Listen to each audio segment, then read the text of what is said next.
Hi, this is Charlie for Topic. In this video I'll be looking at using the Profoto A1 as a normal speedlight on the Nikon D5 camera. Profoto is marketing the A1 as a hybrid system.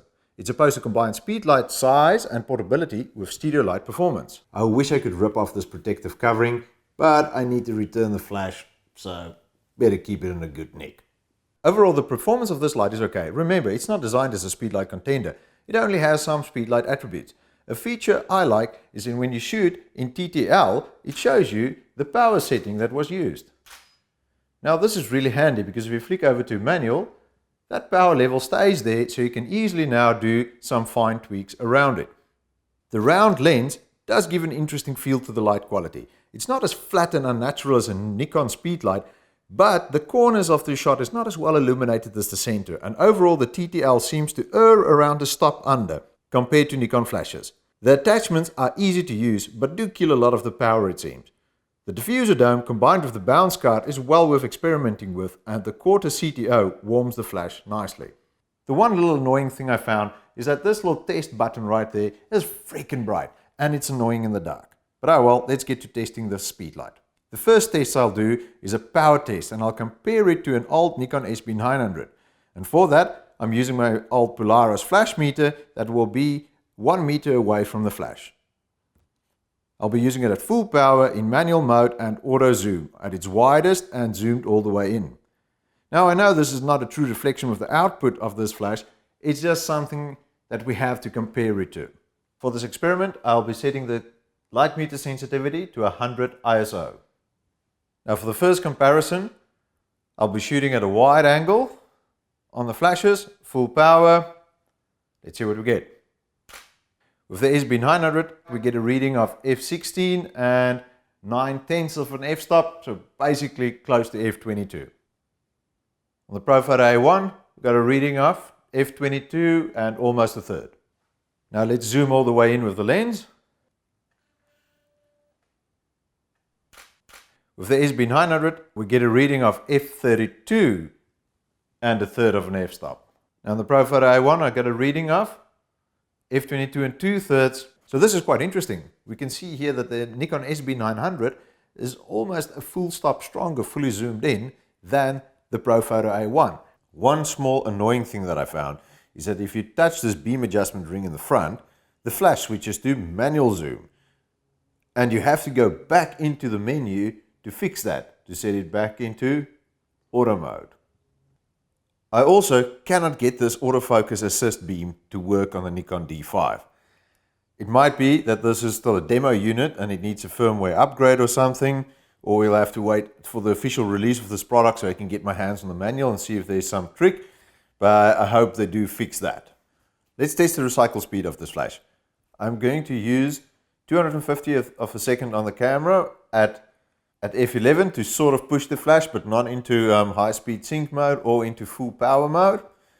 And I've got the camera set to continuous high. Let's see if the flash can keep up. That is quite impressive.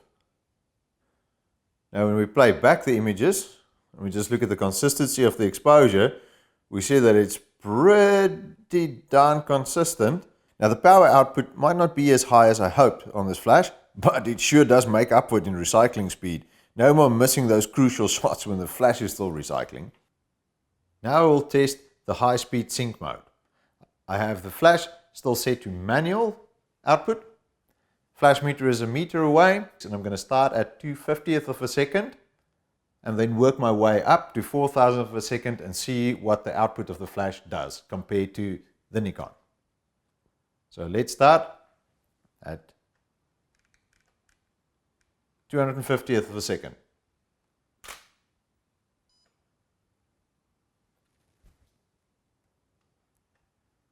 (500th).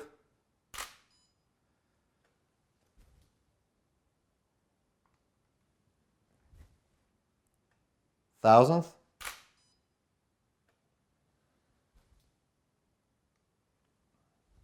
(2000th).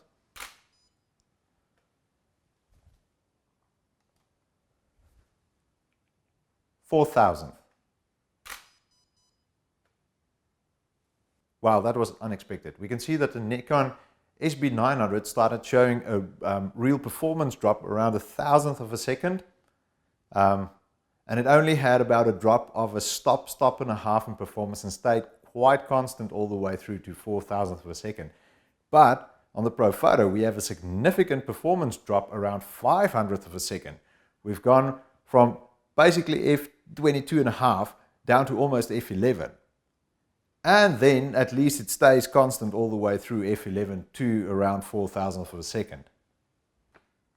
I wish the high-speed sync was about a stop or so better. It would make life easier outdoors for overpowering or at least compensating for bright sunlight. But then the recycling speed on this thing makes up for that. So what's the verdict on this little flash? Well, the power output is not as high as I hoped it would be, but it's still decent. It still has a lot of grunt. This round lens does give you an interesting light effect with really nice fall off. I like the proprietary modifiers that you get with this flash, but I really hope to build out on that whole range. But it comes down to this. If you only need one speed light, it's much better to just stick to the proprietary brand for your camera. Because like with the Nikon speedlights, they're almost half the price as this unit, and they integrate much better with the camera systems like the TTL metering system as well as your autofocus system.